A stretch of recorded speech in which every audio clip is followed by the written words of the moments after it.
கன்னியாகுமரி கடலில் நிறுவப்பட்ட கண்ணாடி பாலம் சேதமடைந்துள்ளதால் சுற்றுலா பயணிகள் அச்சமடைந்துள்ளனர். சர்வதேச சுற்றுலா பயணிகளை கவர்ந்து வரும் கன்னியாகுமரி முக்கடல் சங்கமத்தில் தினமும் ஆயிரக்கணக்கானோர் வந்து செல்கின்றனர்.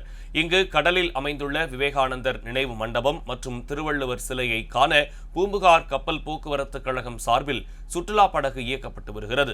இந்நிலையில் கடல் நீர்மட்டம் சீரற்ற நிலையில் அவ்வப்போது காணப்படுவதால் திருவள்ளுவர் சிலைக்கு செல்ல சுற்றுலா பயணிகள் சிரமப்பட்டு வந்தனர். இதனை கருத்தில் கொண்டு திருவள்ளுவர் சிலை மற்றும் விவேகானந்தர் பாறையை இணைக்கும் வகையில் 37 கோடி ரூபாய் செலவில் கண்ணாடி இழை பாலம் அமைக்கப்பட்டது. இதனை கடந்த ஜனவரி மாதம் முதலமைச்சர் மு.க.ஸ்டாலின் பொதுமக்கள் பயன்பாட்டிற்காக திறந்து வைத்தார். இந்த பாலத்தின் உறுதித்தன்மையை பலமுறை ஆய்வு செய்த பொதுப்பணித்துறை பொறியாளர்கள் பாலம் வலுவாக இருப்பதாக தெரிவித்தனர். ஆனால் தற்போது இரண்டாவது முறையாக பாலத்தில் உள்ள கண்ணாடியில் விரிசல் ஏற்பட்டு உடைந்துள்ளதாக சொல்லப்படுகிறது.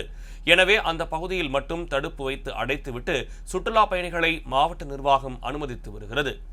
கண்ணாடி பாலத்தின் உறுதித்தன்மையை ஆய்வு செய்து பழுதடைந்துள்ள கண்ணாடியை உடனடியாக சீரமைக்க வேண்டும் என்று பொதுமக்கள் கோரிக்கை விடுத்துள்ளனர்.